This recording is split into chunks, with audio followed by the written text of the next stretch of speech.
Maddie here. I want to try something very different this time, I think.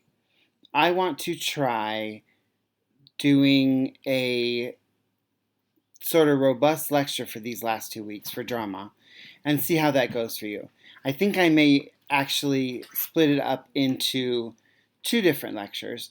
This one is about Othello and kind of the overview of the drama unit. And then the next one will be about some of those elements of drama that I want you to keep in mind as you get ready to do your test, which is really the only thing that you have left in the class.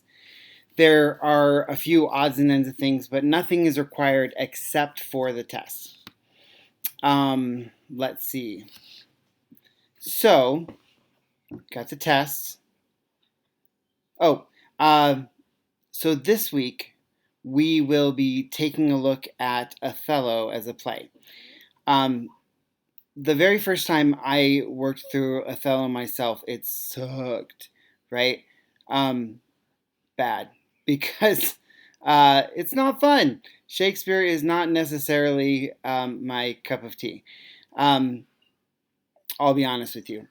But had to do this, had to teach this in this class. So I'm teaching Shakespeare, and I'm going to do it in this way. Over the semesters and the years, Othello has become really one of my favorite pieces of Shakespeare. It's, in all honesty, it's the only Shakespearean play I've ever read. Oh no, maybe I feel like I've read something else. Anyway, obviously it was memorable. Of course, I've seen things like Romeo and Juliet and stuff like that, but in terms of sitting down and reading a play, this has been it for me. And I didn't quite know how to do that. And I've studied bits and pieces of Shakespearean plays, and I've studied his poetry quite extensively. I know his poetry backwards and forwards, and I know how his poetry fits in kind of to his dramatic work as well. But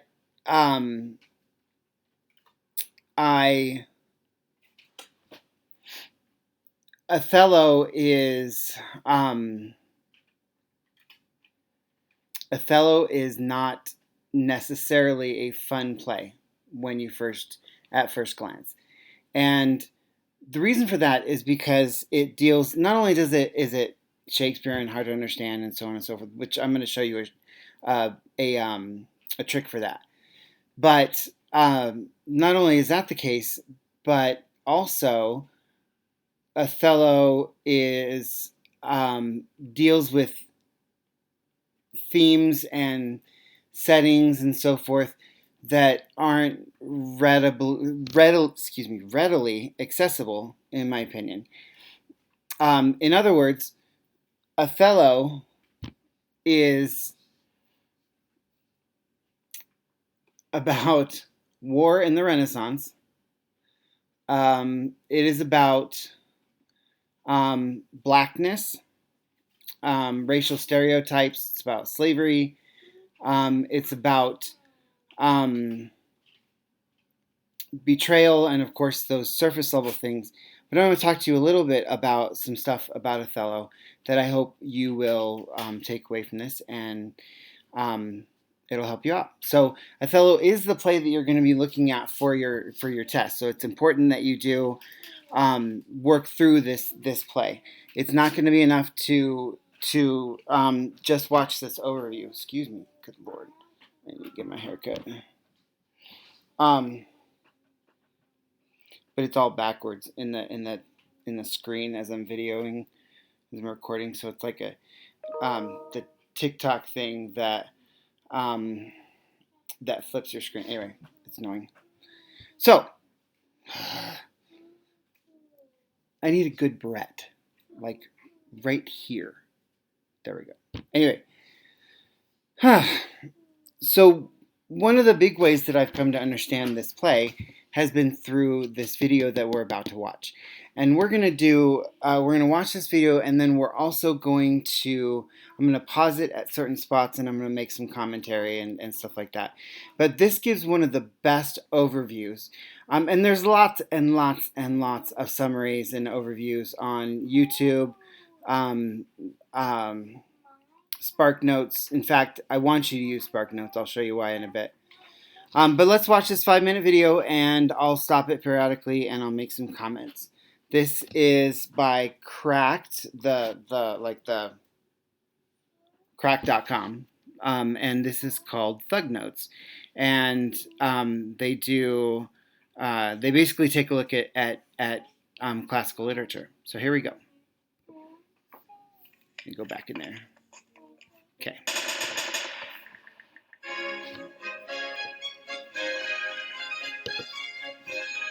Yo, what it is? This week, Haters Gonna Hate with Othello by William Shakespeare. One day, Soldier Boy Iago kicking it with some fool named Rodrigo. When Roddy all like, say Iago, why didn't you tell me my girl Desdemona gone and married Othello? You know I've been trying to hit that, Iago. Iago say, man, Othello. He gave a bump to that scrub Cassio when it should have been me climbing the ranks. Plus, I'm suspecting Othello been freaking on my woman. So fool best watch himself, because I'm coming for him. Okay, so here we have... Let me get back on mine. So here we have the introduction of the major characters. You know what? I'm just going to kind of drop out my movie recording here so I can do this, and then I'll come back to it. I'll bring it back up. I realize this is going to be a long video, and I apologize. So here we have the introduction of the main characters. Iago is the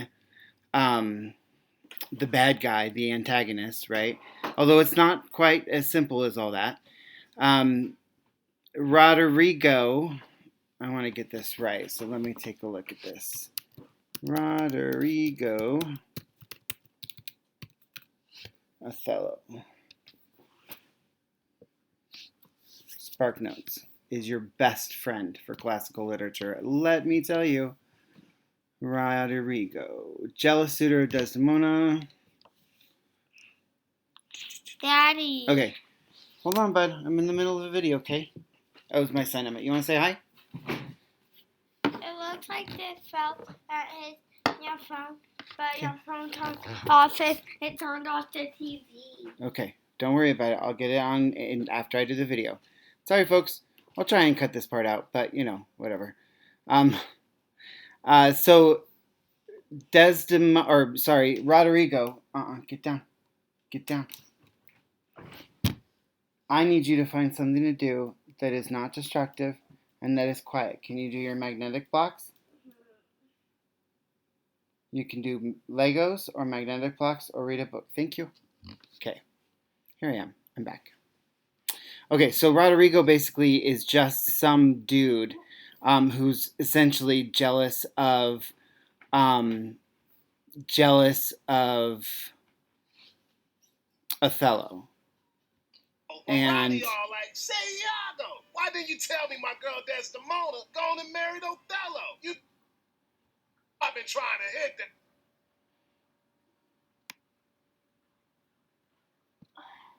So Roderigo wants Desdemona, likes her, likes her.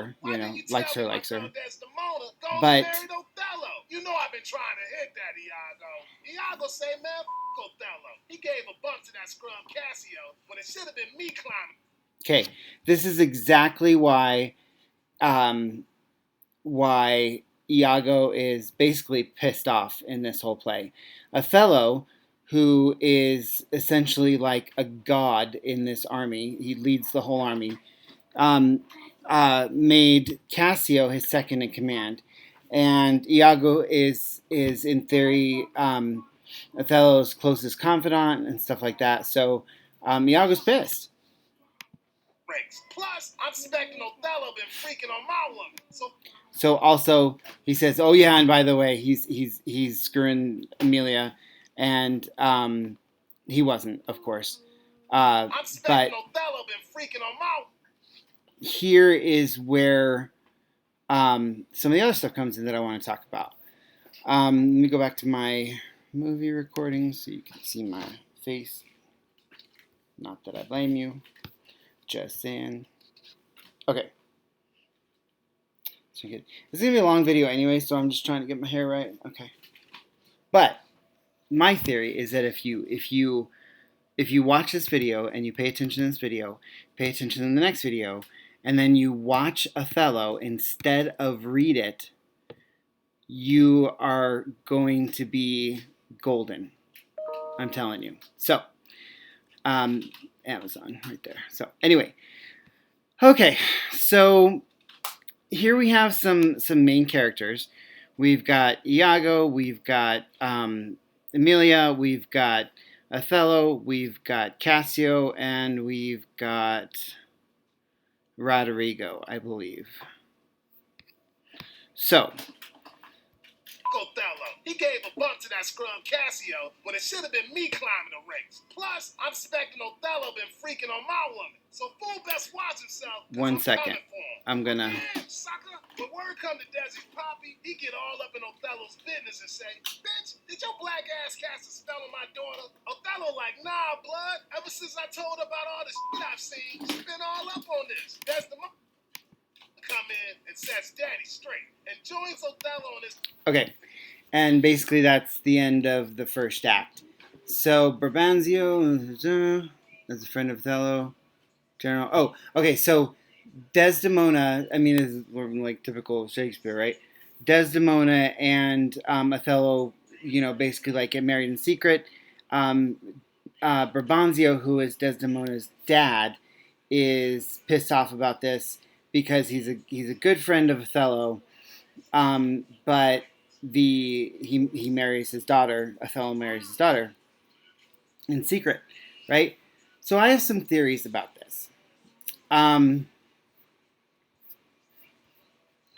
In the first place, let's take a look at what's going on here. So it's set in Venice here, and then Cyprus is another spot. So we've got the action happening in Venice. We've got the action happening in Cyprus. And let's take a look at the Mediterranean, a Mediterranean map. Mediterranean map. Okay. Okay. So there were a number of important political powers, of course, in the Mediterranean, right, at this time. And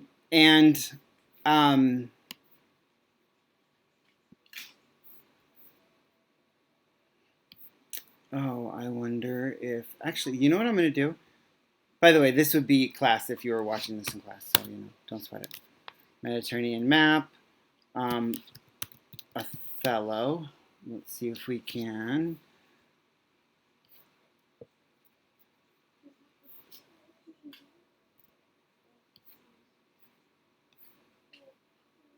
Okay, so technically we have two spots, right in the play, Venice and Cyprus. However, if you take a look at what was happening here, we've got Venice, we've got Cyprus, and then we've got a third point, and that is Spain, essentially. And this is where the large majority of the Mediterranean slave trade happened. In the time of Othello, there were not there wasn't an established, slave trade as we think of it, like with Africa and England and the South Pacific, or the Caribbean and America and so forth. But we do have this triangle. And notice that there's a very glaring thing that's happening here, and that is that Othello is black. and to ignore that, I believe, is to ignore a very big part um, of what Shakespeare is saying here. So Othello's black, right? And we don't know what he did to get himself bumped up to, be in charge of the entire army and so forth. But we do know that Othello talks about slavery in much of his dialogue. He talks about how he is a slave in this way, this way, this way, and so forth.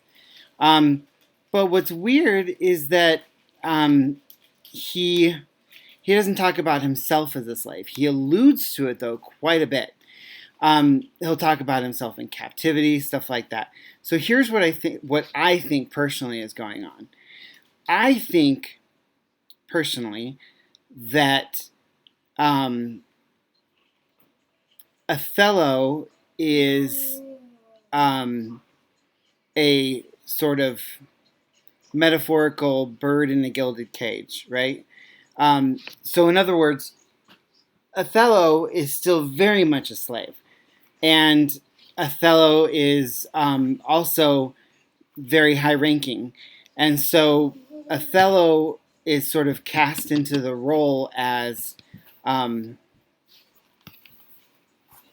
sort of cast into the role of like good. Okay, no more, buddy. Of like good slave, right? And so that mimics, or sorry, we mimic. Emmett, I'm trying to do this, honey. Um,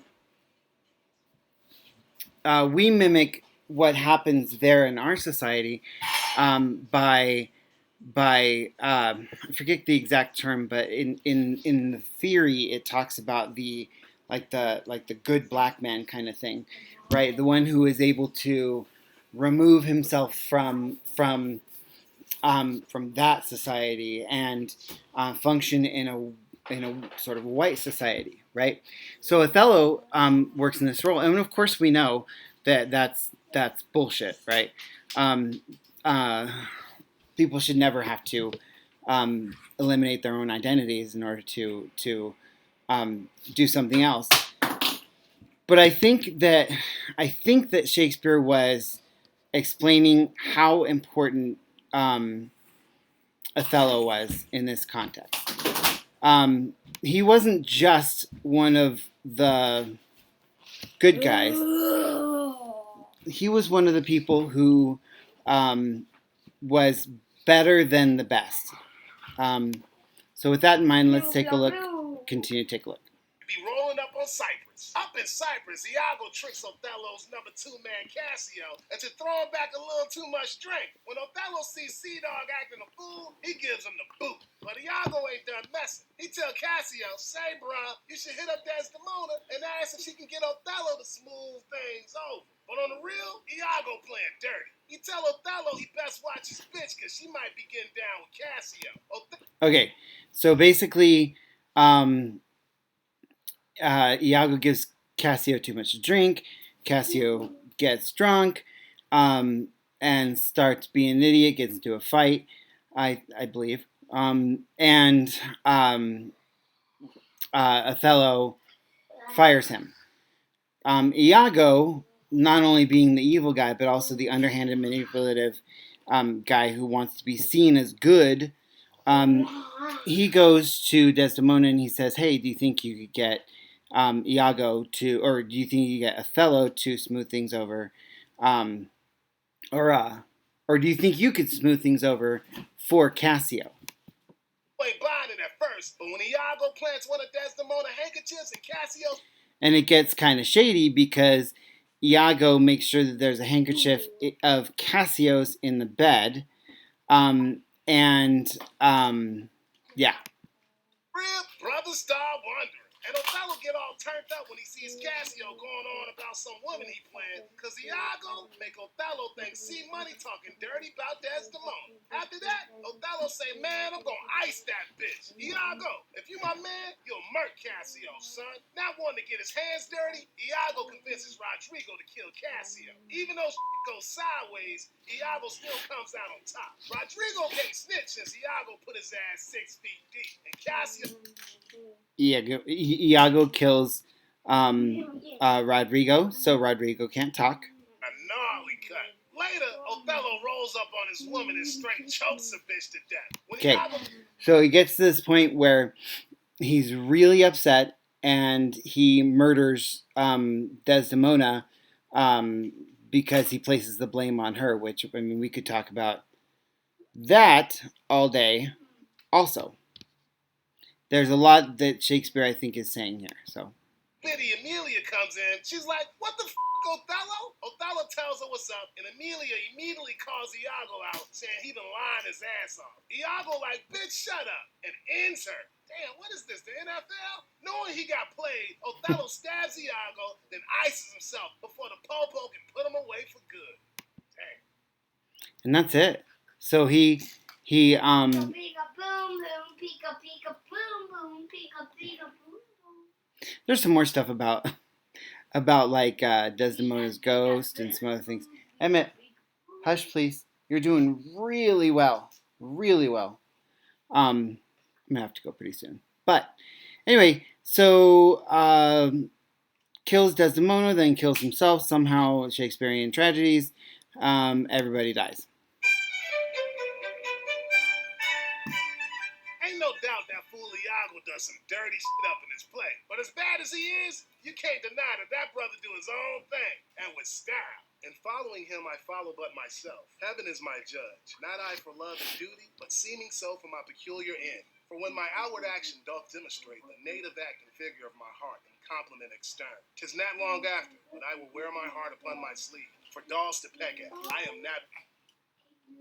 Okay, here's the thing. He says, heaven is my judge, not I for love and duty. So he's not doing this for that.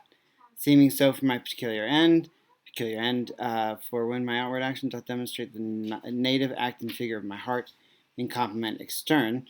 'Tis not long after, but I will wear my heart upon my sleeve, for dogs to peck at. I am not what I am. The person doing the analysis here has some great stuff about that last sentence, but let me touch on one other thing, and that is that he basically says,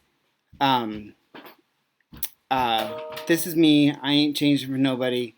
You know, screw you if you don't like my shit. So, which we often think of that as like, yeah, you know, I don't care what people think. I'm just going to do this. But it can also be toxic. And without judgment, there was a certain politician who said what he said and would just lay it out like he is, or his fans kind of felt like that. Oh, that's one reason why we like him, because he just says it like it is. And I would take issue with that because, you know, brutal honesty is still brutal. And I think that's the point here, is that not only was Iago a shithead on the outside, but he was a real shithead on the inside. He even compares himself to God. Check this out. Now, if you bust open your copy of Exodus and slide your bitch ass to 314, you'll see that fool God saying something similar. I am what I am. Like the big G man, Iago pulling all the strings up in his heat. But also, it's like Iago done flip them holy words on their ass. Because Iago take good things, flip them around, and make them evil. In fact, that's how you stir up that beef between Desi and Othello. And by how much she strives to do Cassio good, she shall undo her credit with the more. So will I turn her virtue into pitch, and out of her own goodness make the net that shall enmesh them all. Now y'all players know that Willie S never plays straight, and he's always blurring that line between good and bad. When Rodrigo start going off about virtue, Iago all like, virtue? A fame. 'Tis in ourselves that we are thus. Our bodies are our garden, to the which our wills are gardeners. Now what Turn her So check virtue this into out. pitch, and out of her own goodness make the net that shall enmesh them all. Oh. And out of her own goodness make the net that shall enmesh them all. Okay. How much she strives to do Cassio good, she shall undo her credit with the more. So basically, because Othello is still pissed at Cassio, and rightfully so. Of course, it's Iago's fault, but we don't, he doesn't know that. Othello doesn't know that. So if she tries to smooth things out because Othello's already jealous, then that ruins her relationship with Othello, essentially. Turn her virtue into pitch. So by trying to do the right thing, Iago sets her up really awfully.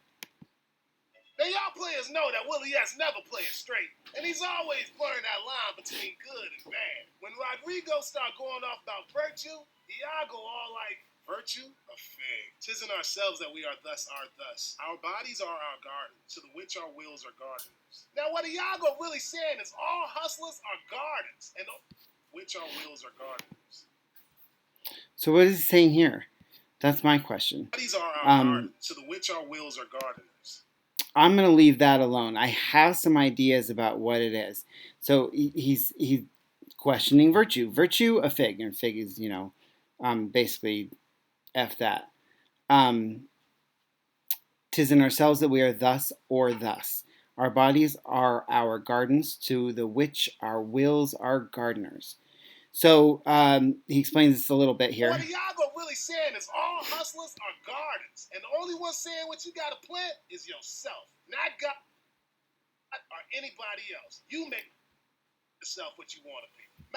So, what do you think about that particular quote? Oh, Willie got Iago tearing down that holy jive all throughout this play. For example, when Iago trying to convince Othello that his woman getting freak nasty with Cassio, Othello like, hell nah, B. I got faith my biddy love me. But after showing him the handkerchief and luring him to the convo between Cassio and Desdemona, Iago convinced Othello, man, f*** faith. Seeing is believing, homeboy. Too bad Othello don't know love is something you can't see. But that's okay. Tragic, and that's where the tragedy is. Not only does Iago cause essentially all these murders, but he essentially ruins their eternal souls by embedding jealousy into who they are. They flip who they are. These decent people are stabbed in the back, and that is the real tragedy. The real tragedy, yes, people are murdered, but the real tragedy is that Iago messed with the legacies of this person or of these people. Player, because you can still show me love by hitting that subscribe button. Catch y'all later.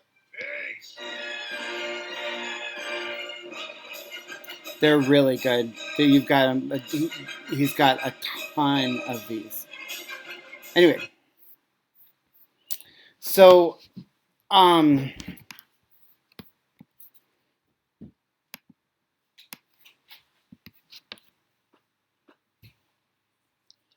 Barrettes, seriously, or something like that.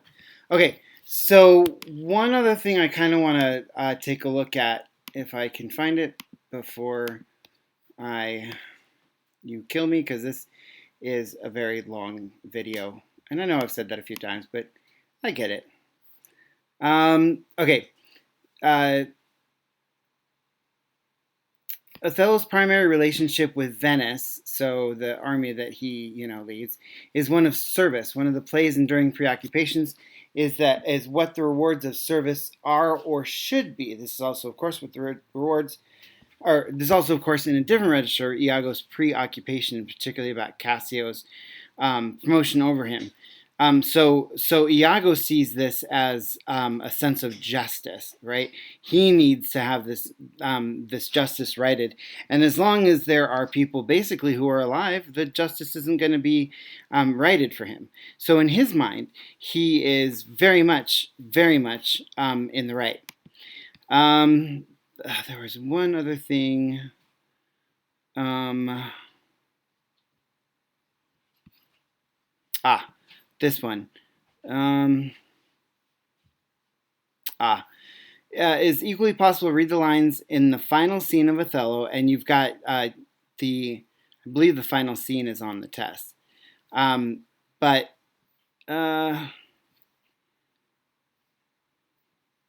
final scene of Othello as condemnations of Iago.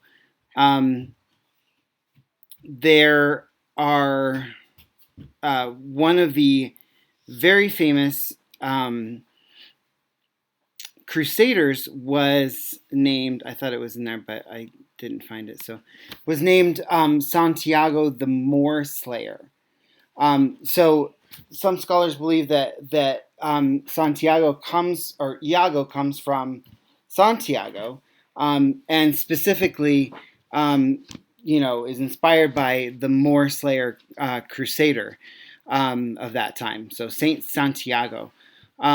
Might be interesting to take a look at. Um, Last thing I want to show you, and then I will let you go. Promise. So if you Google, trust me, I'm Googling this, Othello Spark Notes.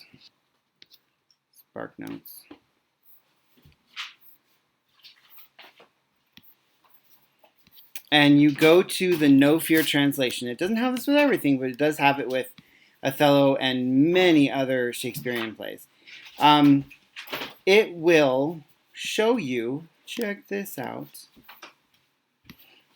side by side, the original text and the modern text. So in fact, let's go down to scene 2 of Act 5. And let's read just a little bit. It is the cause, my soul. Let me not name it to you, you chaste stars. It is the cause, yet I'll not shed her blood, nor scar that whiter skin of hers than snow, and smooth as monumental alabaster. Yet she must die, else she betray more men.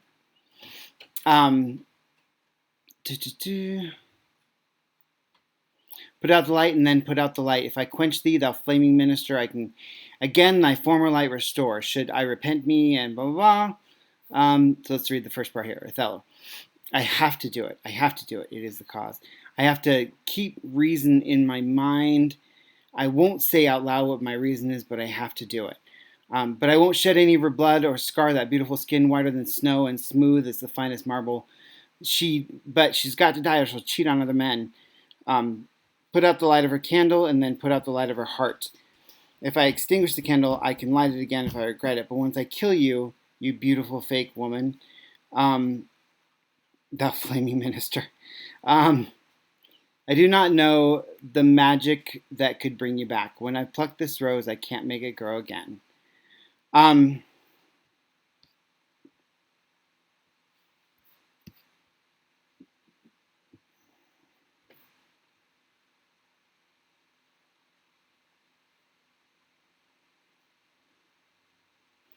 He's trying to get her to confess right there, which is interesting to me. Let's take a look at this.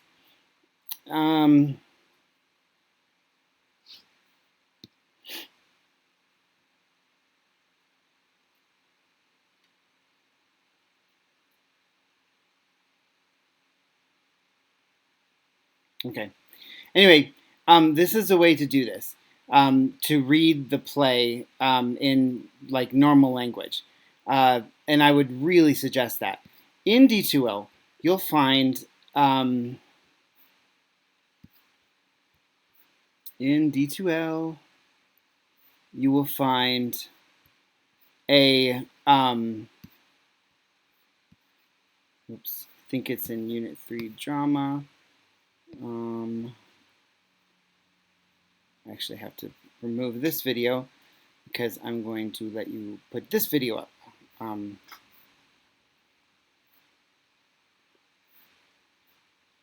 Oh, it's in the Shakespeare and unit test prep, of course, because it's Shakespeare.